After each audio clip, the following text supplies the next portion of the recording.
Genius Brain listeners, this podcast is brought to you by Mint Mobile. Why are you paying so much for your mobile plan when you can be going to Mint Mobile, my friends? Wireless plans are $15 a month when you purchase a 3-month plan. Yeah, what's the catch? Nothing. In your face.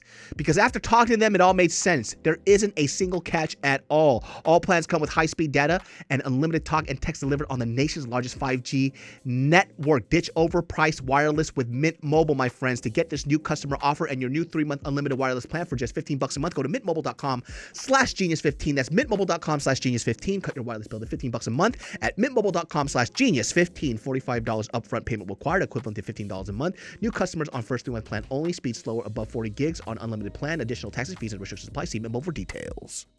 Genius Brain listeners, this podcast is brought to you by Fume. Have you ever tried breaking a bad habit and felt like you're climbing Mount Everest in flip-flops? Yeah, we've been there too. But here's a breath of fresh air. Fume is not about giving up, it's about switching up, my friends. And Fume, my friends, if you don't know, is an innovative award-winning flavored air device that does just that. I always keep one on me because it helps me from stop fidgeting while I'm in my car because traffic is everywhere in LA. I freaking love it. The feel is great. The weight is great. I freaking love it. I said it 3 times already. Start the year off right with the good habit by going to tryfume.com/genius and getting the journey pack today. Fume is giving listeners of the show 10% off when they use my code GENIUS to help make starting the good habit that much easier, my friends. Start the good habit at tryfume.com/genius and say 10% off the journey pack today. The conversation had just gotten into sex and our sex lives, and then she just looks at me and she's like, sometimes I just want to fuck with like no strings attached. And then you would pass her a Bible. Hey, have you heard of Jesus Christ, the Lord our Savior? I actually said, me too. In 5, 4, 3, 2, 1. What's up, everybody? Welcome to another episode of the Genius Brain Podcast. We are back in the studio. We got Ed Park VP here. What's up? I'll tell you this right now, man. Last week's episode, I forgot I didn't have a podcast ready. So I was driving to Sacramento and I realized when I got there and I was looking at the video queue and I'm like, oh shit, I don't have a fucking video. So I had to podcast in my old bedroom in Sacramento on the bed, like with my feet up, like I'm talking to my best friend about my feelings. Oh God. It looks so stupid, but it's because I had to get close to the video camera because I didn't have any audio. Right. So I had to speak close to the mic. And the iPhone's audio is really good. Yeah. So the audio sounded fine. But everybody's like, why the fuck are you so close to the camera? It's like, because the audio has to be good, dog. Like, don't fucking grill me about this shit. What were you doing back home? Well, so my parents, okay, every Korean knows this. It's like they hoard. Like a motherfucker. I don't understand why. Look, I get it. Like they went through a lot of shit or whatever, whatnot. But if they could find a use for something, they just won't throw it away. Or it could be useful. Or could be. Yeah. So when I was there last time, where we got into a whole fight about the dog pissing thing, and basically I snapped. I was like, hey, I'm coming back in March or April, and I'm throwing all your stupid shit away. And so, they finally agreed. Well, I go there, and I'm about to get ready, just throw stuff away. My mom's like, don't do anything. Just come here and relax. It's my birthday. And so before I got there, they actually threw away a lot of the stuff. Right. So I didn't have to do much of anything at all. Right. And what I found out was there was a key thing that I don't think I should have used my wife for this, but my dad, who last time he was arguing with me, we got into the whole fight, the dog piss thing. And then we were on the phone not too long ago where I was like, okay, well, look, if you can't get it done, then I guess Mariel can't come over because she's not comfortable being here. So when I got to the house, dog, this motherfucker cleared everything out. Dog, redid the floors, redid the bed. He made the room look like a hotel.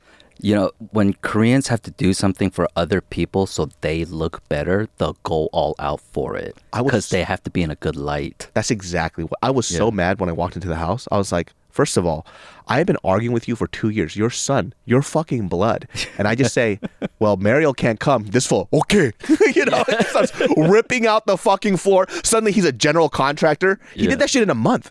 Dude, when I went back up to Washington because of the mold situation, the contractors tore down all 4 plus the ceiling, so 5 walls of drywall, right? But in order to do that, we had to take everything out of the garage. And here's the thing, like my mom's a hoarder too. It's a 2-car garage, but she can only fit 1 car. It's like that, like wall to wall, right? And so I had to rent one of those storage pods, like a 20-foot freaking storage container. And like I had to move all this shit into there and also say, hey, this is old. Why do you have this? This tenjang has been here since 2014. It just looks like clay. Yeah. That's the thing. Like, how do you even? So in the back, there's like an old dishwasher that is broken. It's just 2 fridges that are broken. I'm talking about, this is the fridge that I had when we used to live in duplexes when I was fucking 3 years old. Right. Like, this shit belongs in a museum. Yeah. It's that fucking... Or a dumpster. Yeah. And I open it up and I'm like, there's just like dried Korean goods in there. And I'm like, dude, this is not edible. Yeah. What the fuck are you doing, man? And so we're just... But the funny thing is like, they won't throw this stuff away, but my stuff, like my childhood things... Oh my gosh, they'll just chuck it. Yeah. Like, I remember, like, I used to illustrate, draw a lot. And then my mom was like, why don't you draw anymore? I was like, because you threw all my drawings away. Yeah. Like, I was considered like as I'm 4th grade, like, I was drawing, like, portraits of my uncle and stuff. And the parents were just like, throw it out. And I had like medals, like awards and shit. And then I was like, what did you do with this? She goes, I threw it away. I'm like, but you have this fucking 46-year-old refrigerator. Yeah. Why would you throw away my shit? They gave away, so I had a binder. And look, this is like my OCD type of shit where my Pokemon cards, when I got them, I immediately put every single one in plastic. Right. Right? I took care of them all. So I had like 2 first edition cards. And this is like when the cards first came out. Yeah. The first edition cards. You know how much that shit's worth? It's like $200,000. She fucking gave them away. Oh my God. She gave away the whole binder. Literally all the original deck. I had every single one of first edition. She threw all of them away. Same. My brother and I collected all these baseball cards. Like, thank God, like, my brother saved the real... Like, we have an Alex Rodriguez rookie card. We have a Miguel Tejada rookie card. Barry Zito rookie card. What he does, But then, like, all the other stuff, like, they were in boxes and binders. Toss them, like my X-Men comics from the 90s. Toss them. Dude, and you know what? When I asked her why she did that, I was like, why'd you do that? She goes, what are you, a kid? I'm like, that was worth like $100,000. Yeah. Like, what are you talking? So I had to go on eBay and look up every single card. And show her. Right? And she goes, what do you want me to do now? Yeah. I'm like, it's gone. I'm like, I don't know, say sorry? Yeah, we could have bought a house. Yeah, you know what the funny... I literally told her, don't throw those things away. I literally told her, do not give it away. She gave some away to these kids. She threw the other stuff away. But you kept the 40-year-old refrigerator. Oh, God. Explain to me the fucking logic. Nothing makes sense. Like, I remember my dad was journaling the years before he died. Like, just writing a whole bunch of stuff. And I just knew there was just stories about him in there. And I was like, Oma, where's that binder of just his journal? And she's like, oh, after he died, I just 보기 싫어서 그냥 버렸어. Oh my God. Yeah, I was... It's crazy, dog. I'm like, I understand your trauma and PTSD. You don't want to hear his stories, but I do. Yeah, you have children. Yeah. So I'm like, oh dog, my gosh. You know what's interesting? I mean, this has nothing to do with this, but I was we were on the podcast with me and Tim the other day, and I wanted to ask you this, or maybe just people in general in the podcast world. So there's like this conversation about like consent, right?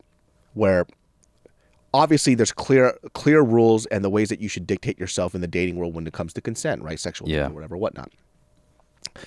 And this has been a huge issue. So, however, there is this like, I asked a few friends about this during the time when the whole Me Too movement was happening, right? And then it actually sparked up because of a homegirl that I was talking to. And she was like, I don't know how kids want to, or like a younger generation before us wants guys to be around them. And because we were talking about the whole Me Too thing, she was like, yeah, I get it. But if I'm dating a guy and we're clearly intimate with each other, we're dating and stuff, and then before like we're about to kiss, he goes, can I kiss you?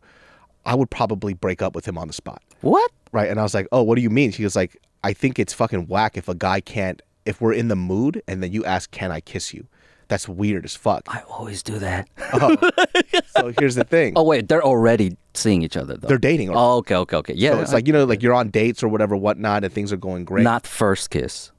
No, the first kiss. The first kiss? Yeah, I do that. Yeah, so my homegirls are like, nah, we don't like that. We like, and I'm gonna say all of them, but I would say I actually just texted them the other day because I was on a podcast with me and Tim were talking about this. It's like, hey, let me ask you this, and it was the ones that I asked before. I was like, do you still feel that way? They're like, yeah. So one of them, by the way, is dating now. Like she's currently brand new single, and there was a guy that she was going out with, and this is like their second date on Tinder or Bumble or whatever, the Hinge app or whatever the fuck it is. I don't know which one it was. But, they're like cuddling or whatever, whatnot. They're, it's a good few dates. And then I guess he asked her if he could kiss her. She was like, why would you do that? Like, this is a good moment. Like, don't ask. Like, if we're feeling each other out. And I guess like she didn't like that it's very, to her, in her opinion, it's kind of like weak. It's like, this is the moment. Feel out the moment. Like, don't ask if you can kiss me.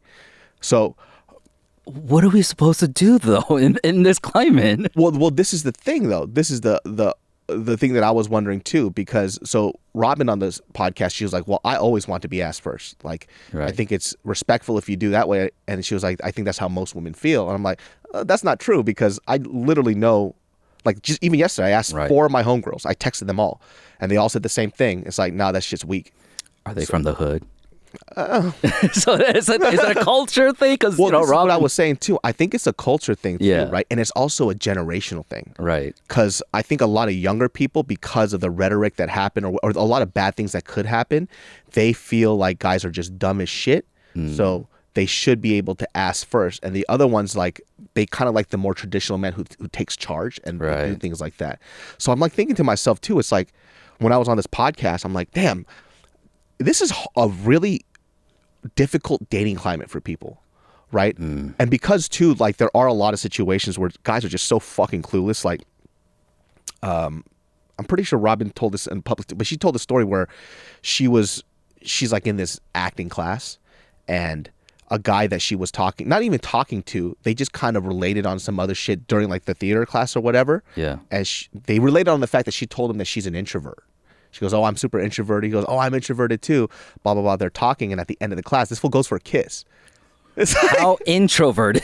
Like, hold on, bro. Number one, she just told you she's an introvert. And two, for some reason, he thought, oh, we connected on this. Let me fucking tongue her ass and see what's up.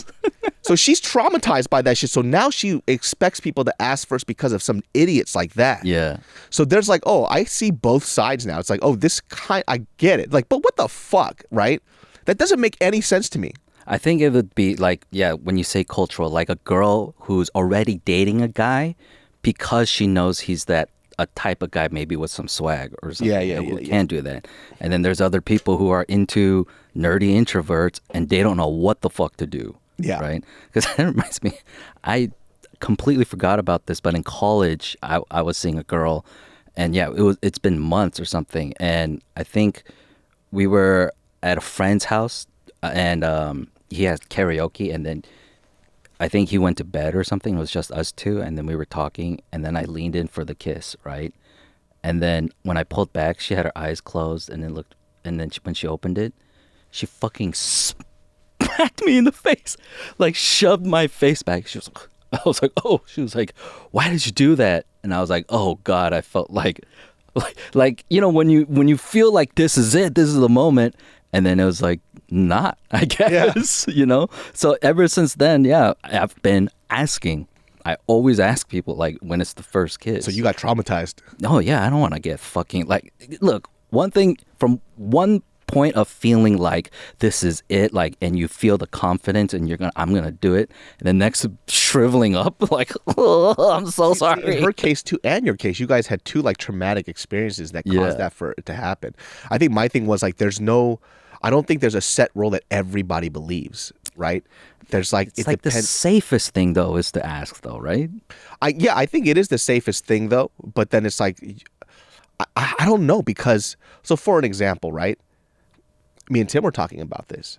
If you've ever interacted with like girls from like New York, they will call you the F word so fast. Oh, yeah. Right? Like these Dominican chicks are so mean. Like, I don't understand why they don't, I mean, like if you're from New York or something like that, I would like for you to chime in, because two experiences of mine, not traditionally like the most manly type of dude.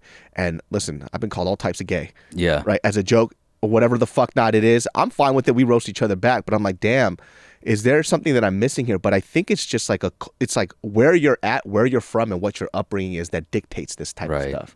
And so I guess like on the podcast, what I was saying, and I was taking a step back when I was thinking about it, was like, I kind of wish that, not wish, but I think that who does the responsibility fall upon? Is it upon the guy to ask, or is it also upon the girl to set boundaries? I think it's when a girl lays down the tracks and gives hints, but expects a guy to follow along. Yeah. That never works, I realize. Like a girl might say, yeah, I like a guy who takes charge. I like the guy who takes initiative. And the dude would be like, oh, all right, then I'm going to ask her where to eat next time. Not like, okay, I'm going to go in for the kiss. Yeah. It could be like all sorts of factors, but I just don't think, like, with what we know now, especially with the younger generation, what we're talking about is always consent. So I really do think it's just like cultural, like, or provincial, or wherever you're from. Like, I feel like that's why the safest thing is always to ask, because, like I said, yeah. What if I'm terrible? What if your experience was like, it was the other way around? You asked, and the girl's like, "You fucking gay boy." Yeah. And then you're like, "All right, I'm never gonna ask ever again." That's what I'm saying. Like, when I lost a bunch of weight, like, you know, I got a lot of attention from girls for the first time in my life, right? And especially in my DMs. And because it was new to me, my freaking DM game is so weak. Yeah. I don't know how to respond. I've had like 3 or 4 girls ask me if I'm gay. That's so because I'm not like flirting back, but I'm just trying to be respectful. Well, this is what I'm talking about. This is like that half thing. It's like, what is the line between respectful and then you not taking initiative and charge? Right. I think that's like the thing that kind of floats in this weird space, because how do I tell somebody like you should be socially aware? Like, what is the definition of being socially aware? Read the fucking situation. How do you teach this to a young guy? Yeah. And so my response to that was like, you know, when you're younger, like hormones are raging on both sides. Like, I think it's important for guys to be very socially aware and be smart and think about the consent stuff first and kind of read it, like, because you're not owed any woman's affection at all, right? And I think that's a problem with a lot of young men. They feel like if they're a nice guy, they're owed a certain type of affection, which is not real. But there's this other side too, where I've seen a lot of young women where they expect young guys to just know these rules about what their boundaries are. Like, you should know these things. Yeah, but you should also be able to tell somebody your boundaries in order for them to respect it, right? So let's say like you're like a 13-year-old boy and girl or whatever, whatnot. This is like your first kiss, your first boyfriend, and the boy thinks it's okay to kiss, and he kisses you, and then you get mad about it later on. Understandable. But I would say, for like, if I had a daughter, right, and I would tell her, it's like, listen, boundaries are important.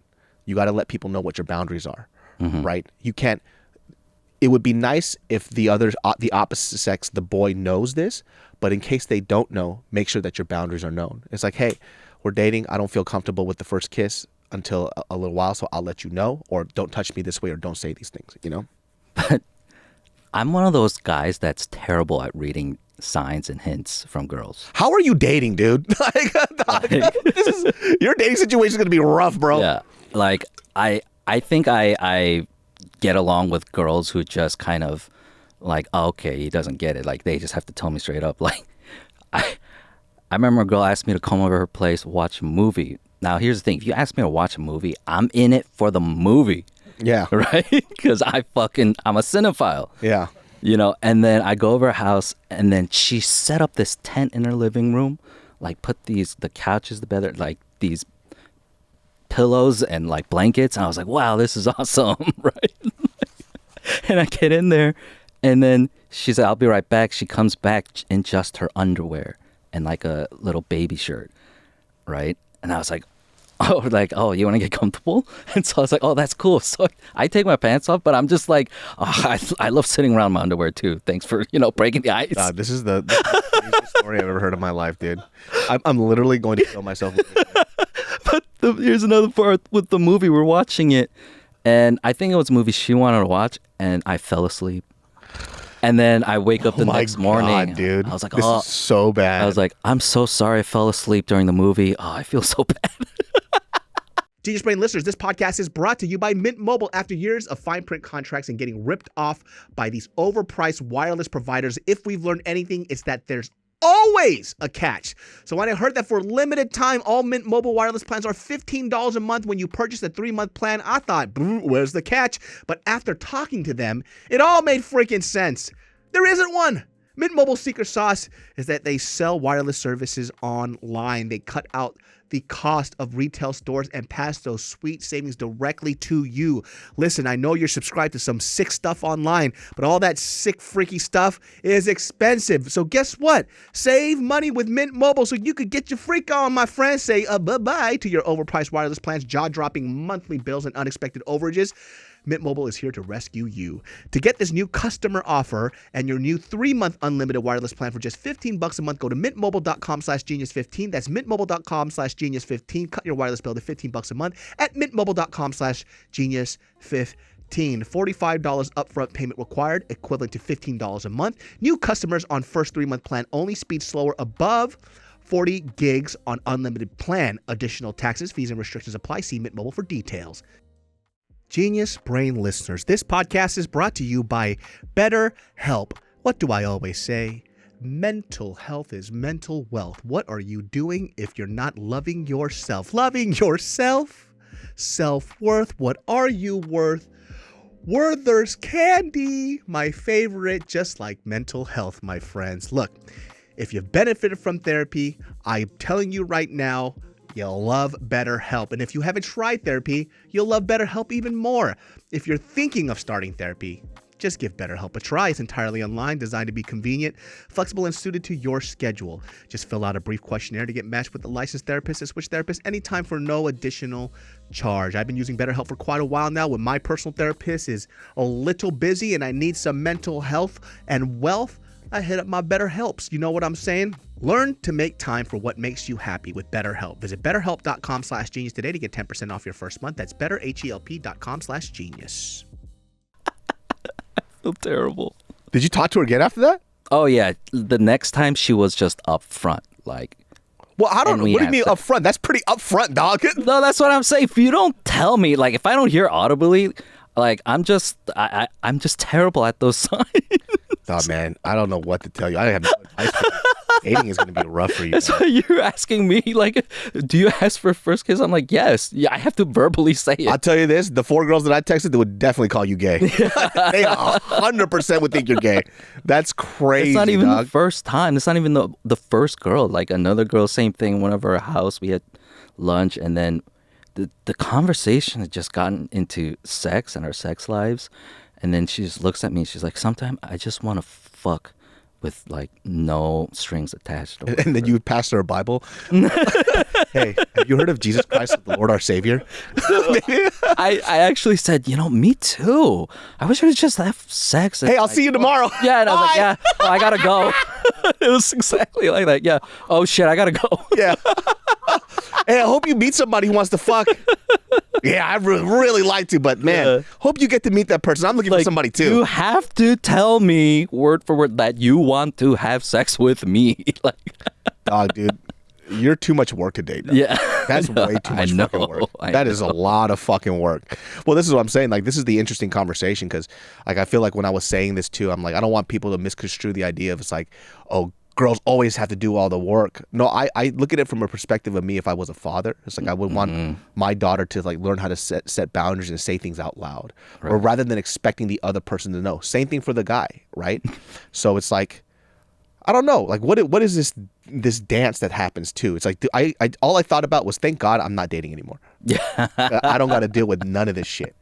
I could speak freely to any woman with no fucking agenda, and it just feels good. Like, I could just say whatever I want, then move the fuck on and not have to deal with anything. Yeah. So, like, the dating situation is so confusing because, like, with Robin, she always wants consent, right? And then she said, my friends are just like that too. And I was like, well, that's not also a general truth because I also have my friends, which majority of my friends are women. But once again, their upbringing, the age gap is also like 10 years apart. Right. Or 10 or like 6 or 7 years apart too. So how they perceive things, how they perceive what they want a man to be is set from a generation before her.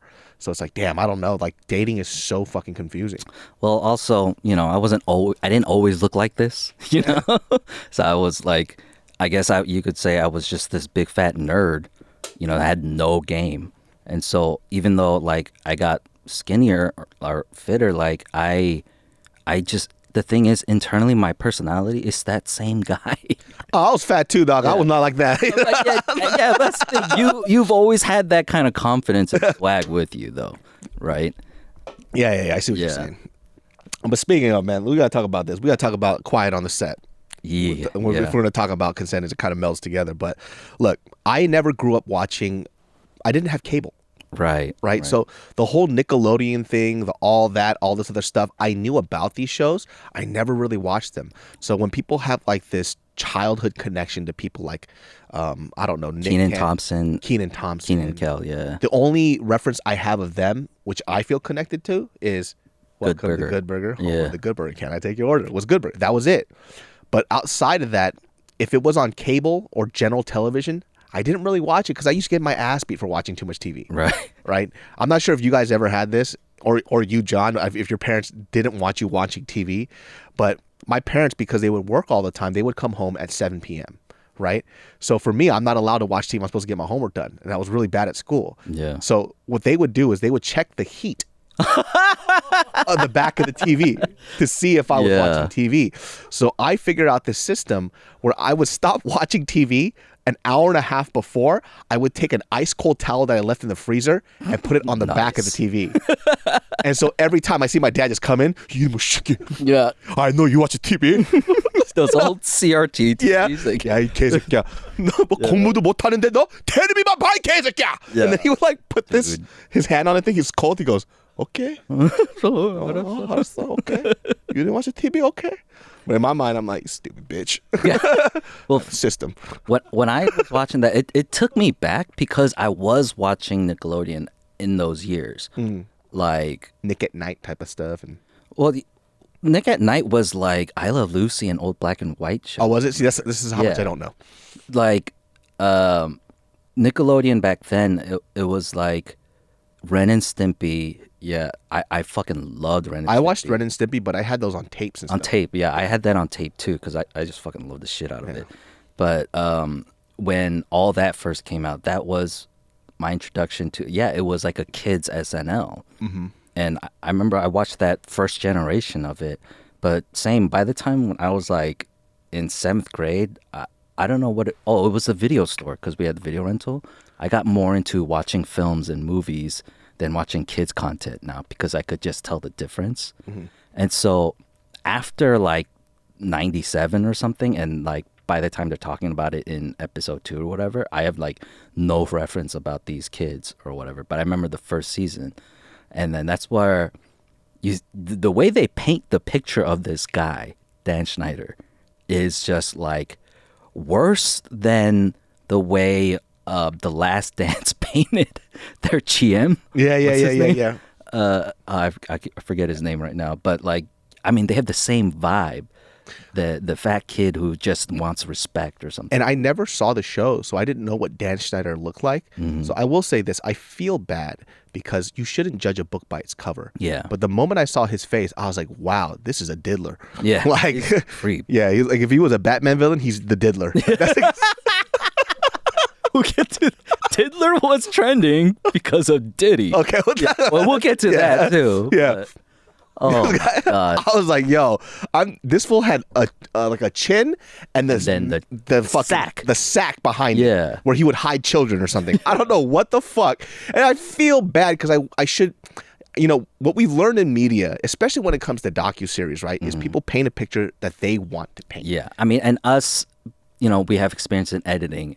It's clear every time they show his pictures, they're all unflattering.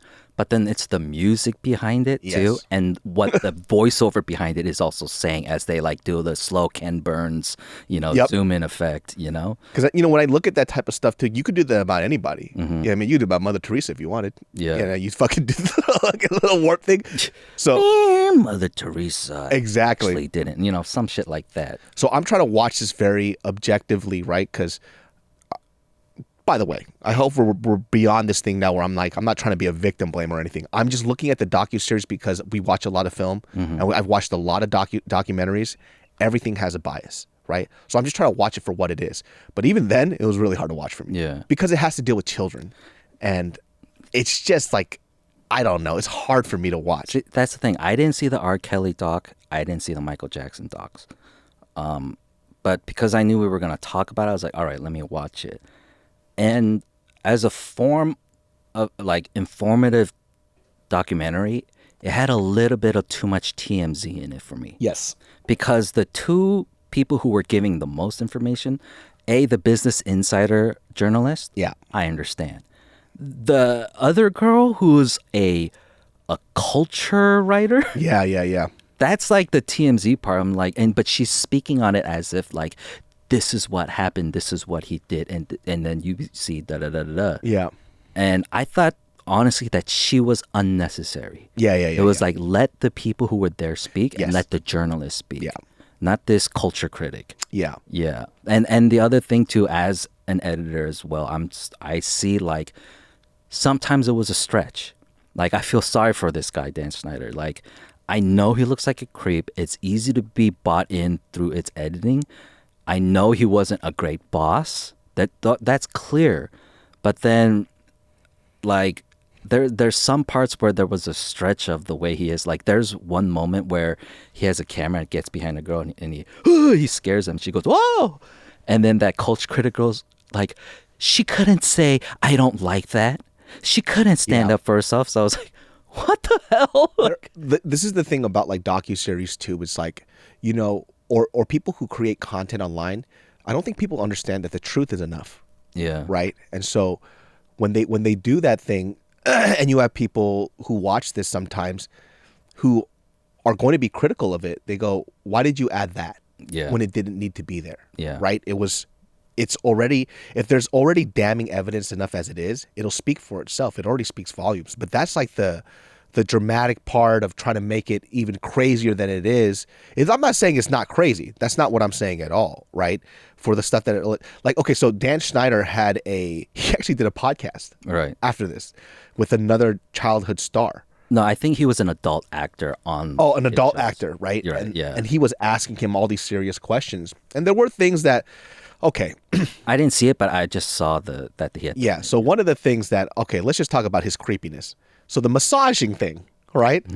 That's already a fact. He even admitted it. Yeah. He's like, maybe I shouldn't have done that. Maybe? What do you mean, dude? Don't do that in the work. Why do you have staff members massaging you, you fat fuck? For what purpose? What are they massaging to? You have no structural content in your whole body. You're a bag of jello. For what do you need to be massaged for? What are they massaging? Like, what the fuck is he talking about? Because, if I could go back, maybe I shouldn't have. That's probably something I would definitely not do. I don't even think you should have to reflect on that. Yeah. For what purpose would you have PAs massaging you, dog? Or like wardrobe, like massaging him too. Yeah. Like, what? Let her focus on what the fuck these people have to wear. Not like, oh my God, I gotta give my boss a massage. Yeah. And like, there's a other thing too. Like, I remember back in those days when I would watch Nick, like,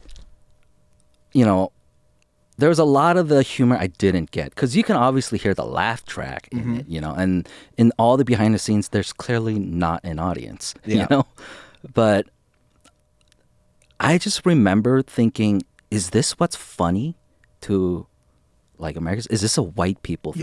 Yeah. Right? And then through the doc, you're hearing all the cast members like, they're even like, how is this funny? Right? Yeah. And then it's just this guy's twisted sense of humor of like fucking his foot fetish and like sexual innuendos with kids. Like, that's not cool. Yeah. That is not all right. And now I look back like, oh, okay, like all that weird shit in the 90s or whatever with Nickelodeon. It's adult jokes. yeah, it was this fucking weirdo. Yeah, and this guy too, like the odd thing that he did too was when I was watching the podcast that he was saying, he goes, well, the jokes that I was making was for ratings and views. So whatever kids found funny, I did more of it, right? So it wasn't a choice of, oh, this is my preference. I did it based on ratings. Like kids like the goop on the face, the weird shit. So if they liked more of it, I did more. Like that's what I was gearing it towards. I'm like, I don't know. You had a character name, one of Amanda Bynes' characters, her last name was Taint. Yeah. I don't think that's for the ratings. You fucking blob. The Ariana Grande stuff, that Sucking on toes and shit. yeah, that and her trying to squeeze a fucking potato to get potato juice. What? The fucking when she spills water on her body like that, I'm like, what is this? Because if I looked at it for me as a kid, I wouldn't be like, Yeah. potato juice. Like, no, what the fuck? Yeah, I could see, oh, it's so absurd and dumb, but then these were like online, right? Yeah. These were like the extra stuff that they would put on their website. Yeah. And so there's no audience laughing with it. It's just fucking weird. Yeah. You know? And so that's the thing. You only saw until episode 2. Yeah. Right. Episode 3 is when it gets fucked up. Because this is the stuff. Episode 3, this is what I saw on the later when I was reading up about it, because I didn't finish that third episode. It was kind of creeping me out. But it was the Drake Bell situation, because there was that lawsuit with an anonymous person, and it turned out that was Drake Bell, and it was with the guy, what's his name? The pickle guy. Pickle guy. What the fuck is his name? Josh Peck? Josh Peck was his co-star. Oh, okay. Well, his name is also Peck. Oh, okay. Yeah, it's something else Peck. And How that's appropriate. Yeah. Like Pecker. that guy manipulated Drake Bell into believing that his dad was stealing his money. And so that he hired a lawyer, and it was like, no, he's not. His dad wasn't stealing money. But then he kept getting into his ear and then got into the dude's. His dad was his manager. And so parents have to be on set, you know? And this guy was constantly, I guess he was a dialogue coach and a producer. He was constantly trying to get other people to influence to get his dad out of the picture. And he successfully did it.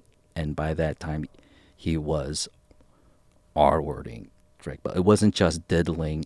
It was straight like, it shows in the lawsuits like sodomy, forcible, like oral, like Damn, I didn't even go that objects into his orifices, like that kind of shit. It's fucked up. The thing that really pissed me off, I didn't see the third episode, but what I read about was that guy specifically, he got hired again after he got out of jail. What in the fuck is going and on? that's the bigger picture and the problem with Hollywood, because the other thing is when this thing went to trial, right? And then Drake Bell, who was John Doe in the, you know, on the, what's it called, the court documents, because, you know, he was underage. He said it was just him and his family as the plaintiffs, and then this dude who had done all this fucked up shit, he said there was like 20 to 30 like Hollywood producers and Hollywood people like that he had seen on set sitting behind him in support of this guy who had R-worded him over and over and over and over again, right? And he said, like, when he went up on the stand to give his testimony, he looked at all those people there and he's like, I can't believe you guys. Yeah. What you guys are doing, you know, to stand up for him. And then the documents get released of the people who were not there, because that list isn't out, like people who were, but then people who wrote letters to the judge to ask for leniency. Fucking Cyclops from X-Men. Oh, James for real? Marsden. Yeah. He was like, he's my friend. I've known him. And then Taron Killam, he used to be on SNL. That dude was defending him in letters. And all these other like Hollywood children's show directors, you know, they were saying, like, supporting this guy. And then other actresses were and actors were saying he must have been tempted. This kid must What have do you been mean tempted? Yeah, What by a the 15, 14-year-old boy. What? What the fuck are they talking about? Yeah, and so do you know what happened to him? He got 16 months. That's insane, man. He got 16 months, and when he got out, those directors who had defended him, they were working on the Disney Channel, and they hired that guy. So that's how he got back. That's how he got back, because of fucking How does disgusting Hollywood people. How does a fucking guy with a red dot, a sex offender, get hired on a children's set again? That is fucking crazy. But this is the thing too, where, you know, when we talk about the whole Cat Williams situation and people start discussing about how disgusting Hollywood is and why people are gravitating towards believing everything Cat Williams says, is because of shit like this. Like, in what It turned out to be real. Yeah. In what fucking workplace for children would you ever hire somebody who is a convicted child sex offender? Yeah. It doesn't make sense. Like, okay, let's just say this. Let's go into a mind state that I would never be in. Let's say my friend, right? I don't believe that he did this, right? But he's like, hey, can you hire me for this children's show? I would still say no. Yeah. Right? You're going to fuck my shit up because you're still like a registered. You're a registered sex offender. Yeah. Why the fuck would you even take that chance or risk? Even if you believed in 99%, if there was a 1% chance that somebody that I knew touched a child, you're not getting anywhere near kids at all. Especially in a fucking workplace where it's documented that he fucking assaulted the shit out of this young boy. And on top of that, he groomed and he manipulated him, which is fucking insane. Yeah. You know what the interesting part of that doc was too, or that I was reading about it because I didn't see the episode, was Drake confided in Dan Schneider. And Dan Schneider helped him. Yeah. And he was saying good things about him. Yeah. Which is fucking crazy. Genius Brain listeners, ever tried to break a bad habit and felt like you're climbing Everest in flip-flops? Yeah, we've been there too. But here's a breath of fresh air. Fume, it's not about giving up. It's about switching up. Fume takes your habit and simply makes it better, healthier, and a whole lot more enjoyable. My friends, I love this little thing, specifically when I'm in traffic and I'm super fidgety. I always keep one on me. I freaking love it. The feel is great. The weight is great. I freaking love it. I said it 3 times already. I like the taste of it. You just puff on it. It's these lovely, refreshing herbal teas. The feel is great. I fidget with it in my hands, and it keeps me distracted while I'm driving. I love it. Start the year off right with the good habit by going to tryfume.com/genius and get the journey pack today. Fume is giving listeners of the show 10% off when you use my code GENIUS to help make starting the good habit that much easier. Start the good habit at tryfume.com/genius to save 10% off the journey pack today.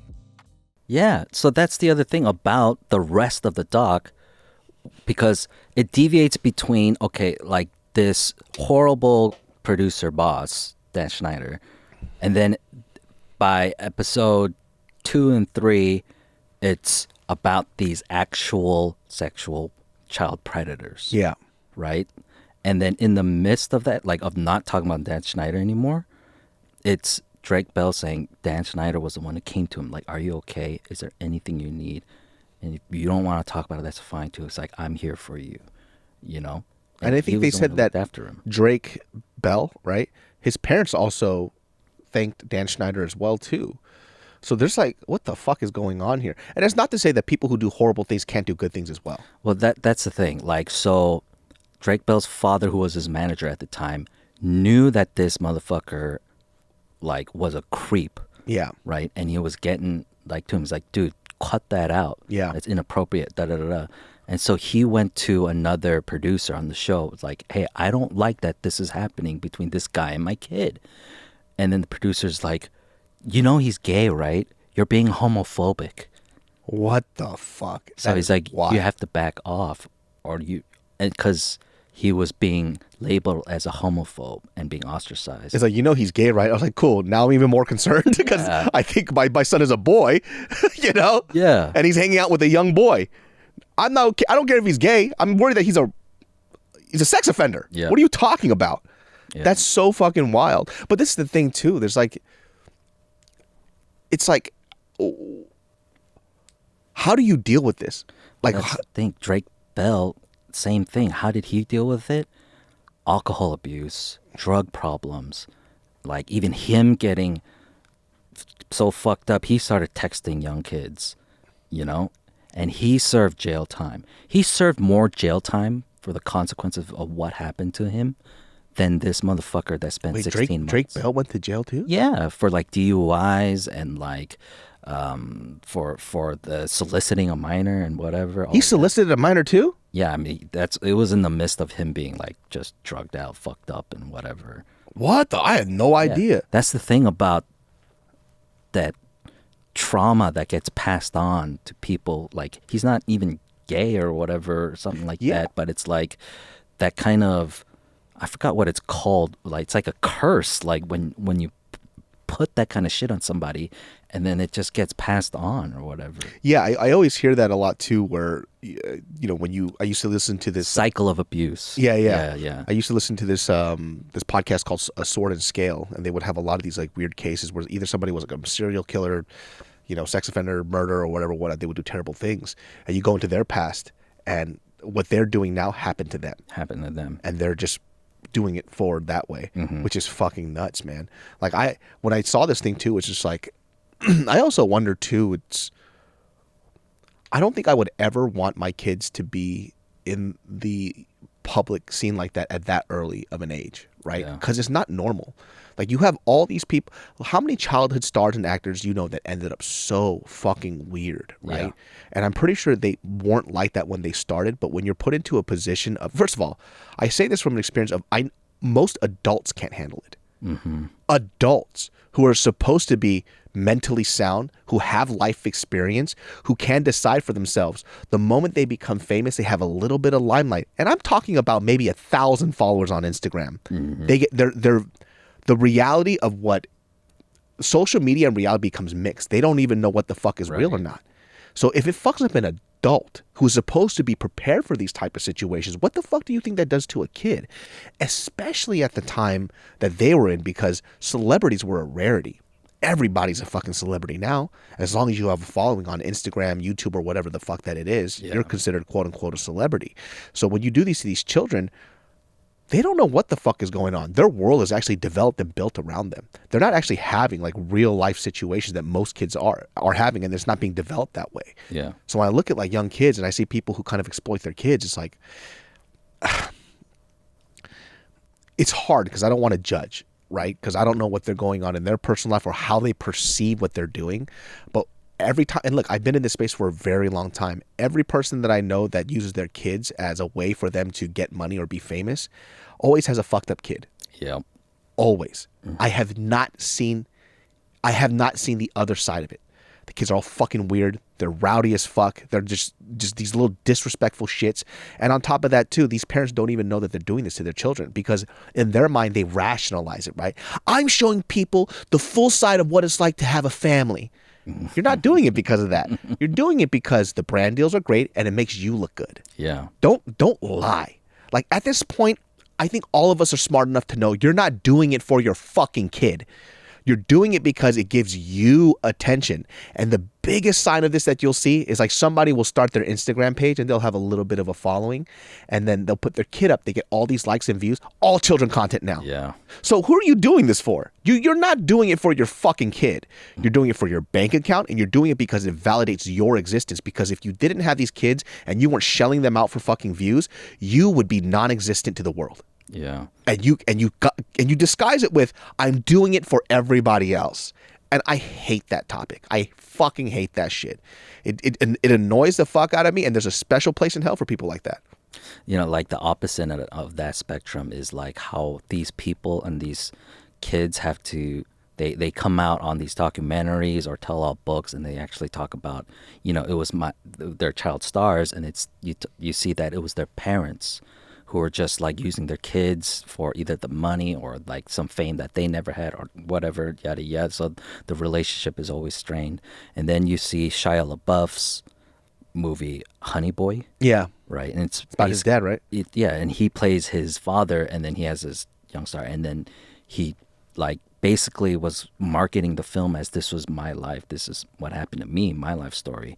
And then his dad came out like, That's not true. Yeah. Happened. Yeah. Right? Yeah. And so it's kind of like on that spectrum too, where you're just like, what are you, a juicing Smollett like childhood? You know, like you could have just made the movie and said like it's fictional, and still people would have respected it for being whatever storytelling you're doing or the acting that's happening in it. Or yeah, it's just like, and you know, like I said too, with this, like everything, all this information that we're getting, I'm trying to take it with a grain of salt because I don't even know what's real. So many people are good at telling stories. So many people are good at lying, but. Like I said, one thing's for sure, this motherfucker was getting massages. Yeah. And that's already a bad sign. And he had a major weird foot fetish for sure. There's a lot of stuff that I'm just like, I don't know about this dude. Like I maybe in his, so if I'm trying to like rationalize it, maybe in his head, because he's such a fucking weirdo, he's like, he already rationalized it in his own head, right? Like, oh, this is getting views. I'm doing it for the views.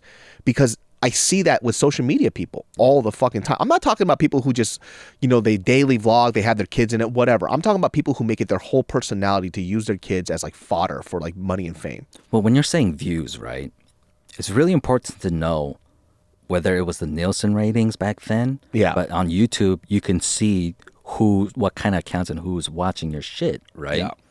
So there was a skit me and Justin did, right, where the skit was, if you masturbate too much, you go blind. Yeah. Right? And then he actually goes blind. Yeah. And he accidentally shoots himself in the head. Yeah. Just a dumb skit, right? And it was, at the end, it's a PSA about not masturbating too much. Yeah. But the thumbnail is him, like, on the couch like that, right? Or on the bed. And then that was one of his videos that shot up and got 1 million views. And I'm like, oh, shit, right? And then you saw the analytics, who's watching it? like 30 to like 55-year-old men. Jesus Christ, dude. So yeah, like who's really watching that shit? Yeah. If you're a parent and you got a young kid and you're getting millions of views and you look at the analytics and you see, oh my God, like 30 to 55-year-old men are watching my shit. Yeah. Maybe you should look at the kind of content you're making. Dude, man, and I will say this too. It's like, dude, parents, protect your fucking kids, man. Like, you don't see it now, but you as an adult are so fucked up that you think that the way that you're living is okay. Right? It's not. Like, dude, Look, I do have these thoughts too where I sometimes hate being on social media because I wonder if I'm adding to a problem that I don't want to be a part of, right? But it's like what do I, not so much like what do I do, but it's like I can even have these conversations with people in my personal circle, right? Where it's just like, hey, you're fucking up reality and social media, but then some people don't take it very well. They're just like, no, they always have a fucking reason and an excuse for it. And it's just like, okay, I don't know how else to tell you this, right? It's like I've been on the space for a very fucking long time, and I know how much it messes people up. And there was a recent YouTuber who I saw some people doing TikToks of him where he was like, I don't know, in a cult or some shit like that. It was all over TikTok and shit. And I'm like, dog, this is what happens. Like, look at this shit.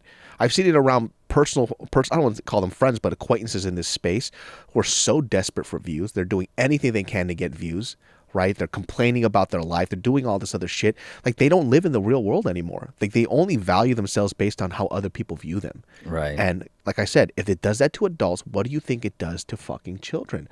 They just think that's all reality, that they have to be loved. Yeah, they have to. Yeah. Dude, let me just give you a great example.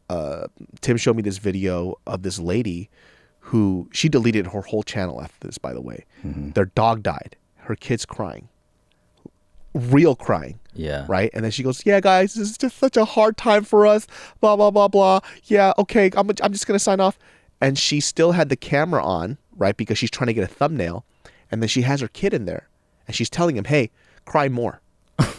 I want you to look more sad. Like, can you cry more? Like, no, lean into my chest. Lean in here and then make this face. Make this face. Make this face. Like that. God. She forgot to edit that part out. And you know what the kid says? She goes, Mom, I am crying. I'm actually crying. Like, because he's sad because his dog died. Dude. So this is, and you know what? Prior to that fucking video, everybody thought she was the best mom on earth. Yeah. So everybody really think about this too. People who exploit their children for views and money. Do you think that they're good parents? Do you think that they're good people? Or are they trying to live vicariously through them? I haven't seen it the other way around. Right. So when I look at stuff like that, it fucking makes me second guess everybody's motive with their kids. These picture perfect photos, oh my God. And they have like this whole long backstory about them. It's like, dog, this is not for your kid. Your kid can't even read. Yeah. They're fucking 1 year old. What the fuck are you talking about? Fuck out of here with that shit, dude. Like, it's hard for me to be around that. And if you don't think that I have these conversations with people in my circle, you are fucking wrong. I always have these conversations with them. But what they choose to do is up to them. Yeah. Right? So, like, for me, if I do have a kid, if you see them in public, you'll know what their face is like. If I ever post them, you'll never see their face. Right. Because I just don't want them to live in that world. It's just such a fucked up place to be. Look at Amanda Bynes. I only found out about Amanda Bynes kind of losing her mind, or I don't know what happened to her in between, because of this doc. Like, I looked her up and I'm like, who the fuck is that? Yeah. I remember it was about like 10 years ago, 8 years ago, when she was really spiraling out. I mean, it was honestly good for her to just be out of the limelight, because she was actually struggling to be in the limelight, and realizing that the more like of these crazy antics that she did got her more publicity. Yeah. And that it was good for them. So, like, the way, some of these celebrities and why they even actually have relationships with TMZ, or like People Magazine, just all the tabloids, is essentially like they have this relationship because they want to stay in the limelight. Even though they're not working. So they'll take anything. So a lot of the time, these people just might film themselves or hire their own photographers to catch them. Yeah. And then, they'll send the pictures to People Magazine, so People Magazine will pay the celebrity for the photo themselves. Dog, it's fucking crazy. Man. Yeah. Like, when I saw Amanda Bynes' face, it was almost unrecognizable. Yeah. She has like a tattoo over here. She has no fucking eyebrows. There's the cheek piercings. She keeps failing her esthetician license. It's like, dog, listen, I know you went through some shit, but damn, that shit ain't that hard to pass. Yeah. I know, because I'm in the beauty world. I was in the beauty world for the longest time. It's like, what the fuck? Go get your shit together. Like, I don't know what happened to her, but I know I read a little bit of her backstory too. She went through a whole like emancipation thing with her parents. Mm-hmm. And that was another thing with Dan Schneider, was him convincing her that you need to get your parents off the set. You need to get your parents away. Oh, see? Like, that's another creepy thing. Like, bro, why is that your fucking business? Yeah. But then, in a sense, to say it's his business is because he was making a lot of money off of her. Yeah. He just, I don't know, like, what his relationship is like, because they don't go, the thing about the doc is they don't go past the fact that he's a creep. Yeah. Rather than him actually like having a real relationship with these people, except the relationship he had with Drake Bell. Yeah. Which was like showing him in a positive light. Yeah.